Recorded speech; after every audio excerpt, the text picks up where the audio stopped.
Hello and welcome to my channel. My name is Seth. In today's video we're going to be breaking down Euphoria Season 3 Episode 5.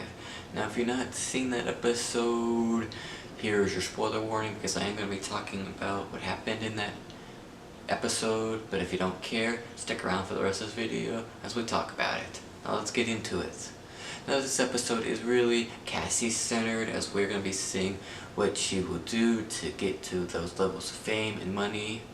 But also we will talk about some Rue, some Maddie, a little bit of Jules, Nate, and Lexi. But yeah, as I said in this episode, it is Cassie centered because it even starts off with Cassie. It starts off with Maddie managing Cassie to tell her what to do so she can get some subscribers and to do it. And Cassie just willingly being like, okay, let's do all that is asked of our subscribers.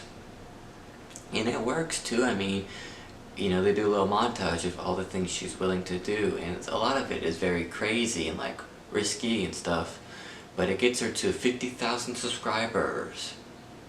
And you know, we see throughout this episode Cassie, you know, really doing those things and doing those little methods to get more noticeable, like whether she be going on a podcast, whether she be doing risky things on that website she has, or just other things too. You know, she's even too at that one influencer's house, Brandon, and Brandon's like, hey, you know, I can make you some star, you know, can really do something for you. Maddie's not really a manager, she's an assistant to a manager, you know. And then Cassie's like, no. Brandon's like, we can really do it. So Cassie thinks about it and she signs a contract to be part of a content house. So when she goes over there to tell Maddie, hey, I think this is nothing personal, it's just business, Maddie kind of manipulates her and says, well, I did get you an audition for a show, you know. And then Maddie's like, oh, well, I can totally, you know, do this for you, be your person and stuff. So then Maddie makes Cassie sign a contract to be a part of her management. But I think that's really what we're going to be seeing in these next couple episodes, is that conflict of, no, we signed Cassie, no, I have Cassie, and it's all that.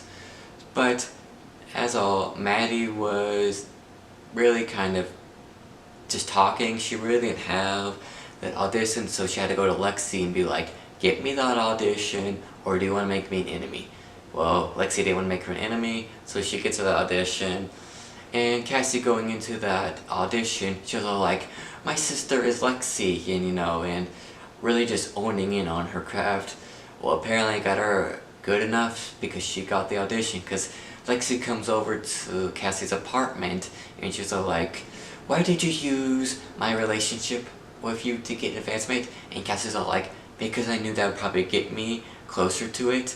Lexi's like, congratulations, and she gets it, and she's all like, oh, thank you so much, and then Lexi's like, you're the most narcissistic person I met. But it really just shows too that Cassie's getting closer to what her dream could be.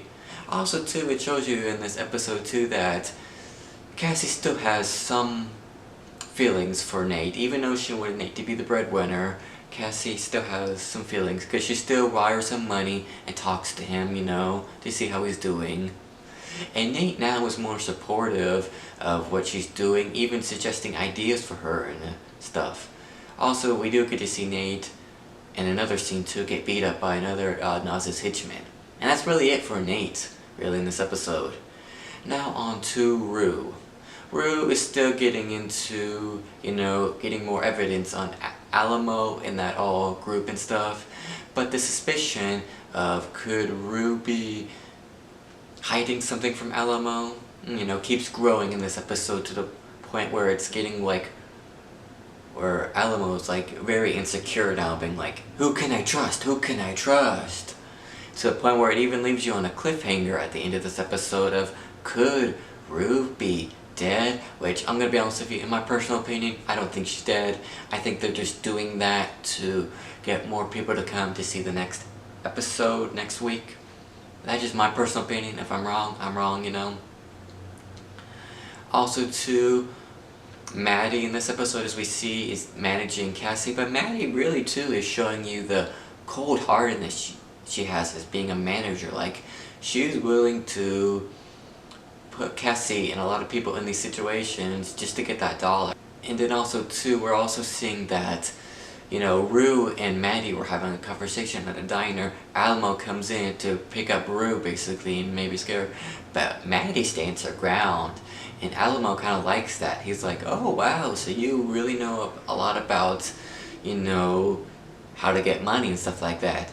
So towards the end of this episode, Maddie and Alamo start to get a relationship, and Maddie goes over to Alamo's workplace, I guess scouts out the talent, and Maddie and Alamo now will be having a working relationship.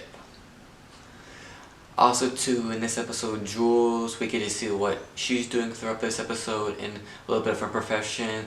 It's looking like Jules and Rue possibly might be getting back together in a sense. Because Jules putting it out, if you want me, tell me you want me. But Rue left something over at the guy's place, and you know why Jules in her